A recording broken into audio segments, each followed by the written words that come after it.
आप एक EPS pension धारक हैं तो इस वीडियो को पूरा जरूर देखें, लाइक करना और चैनल को सब्सक्राइब करना ना भूलें।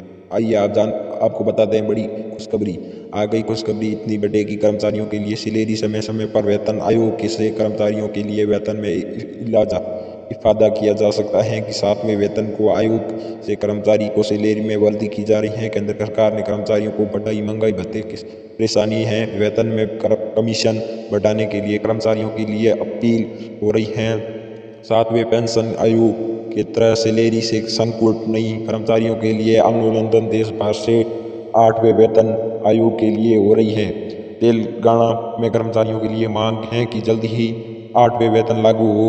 उठाते ही वेतन से संबंधित जानकारी प्राप्त करने के लिए बढ़ते सरकारी नौकरी की बढ़ोतरी का इंतजार केंद्र सरकार से 8वें वेतन आयोजन की जल्दी शुरुआत की सैलरी में वृद्धि के लिए कर्मचारियों की मुहिम बढ़ रही है। देश भर में कर्मचारियों की मांग है कि महंगाई भत्ते के लाभ में सहारा मिलेगा।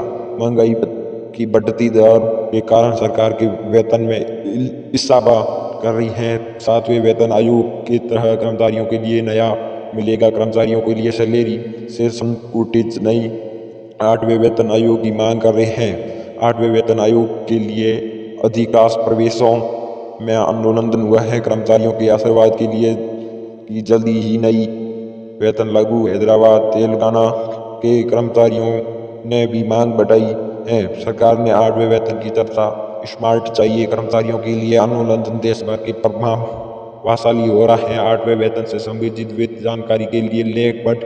सरकार कर्मचारियों के लिए आशा की है, उनकी मांगों को लिए सावधान सिंबूल।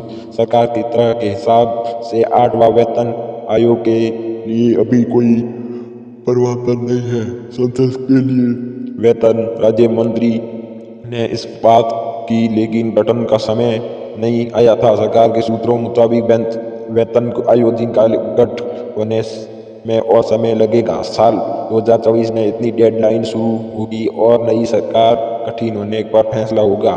चुनाव के बाद नई सरकार के गठन के बाद ही इस पर निर्णय होगा। अगर 2024 में 8वें वेतन को आयोग गठित होता है तो 2026 तक इसका प्रभाव हो सकता है।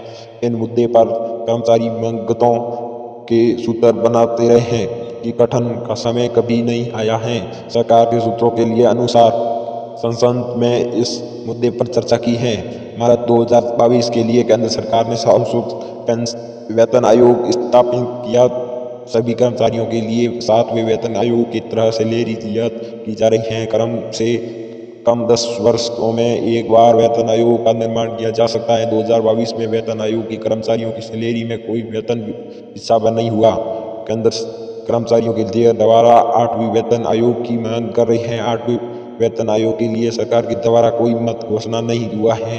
राज्य के कर्मचारियों के लिए दोबारा सरकार ने 8वें वेतन को आयोग की मांग सरकार से जल्दी ही फैसले की जा रही है। 8वें वेतन आयोग के लिए सूचित जानकारी नहीं हुई है। 2024 में नए वेतन को आयोग के लिए सरकार के द्वारा परामर्श जारी किया जा रहा है। सरकार के द्वारा पेंशन योजना के लिए निर्माण किया जा रहा है, प्रणाली चल रही है। केंद्र सरकार ने कर्मचारियों के लिए सैलरी में बदलाव की मांग कर रहे हैं।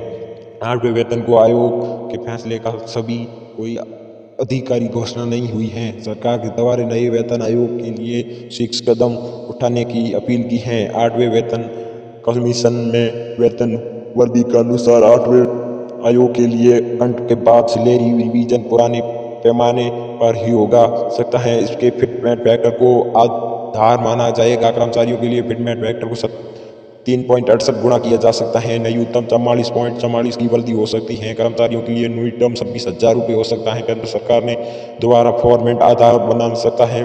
फिटमेंट फैक्टर की अधिकतम रेंज 26,000 रुपये की कर्मचारियों के लिए सैलरी फार्मिंग बैंकिंग हो सकता है। जनवरी में 2004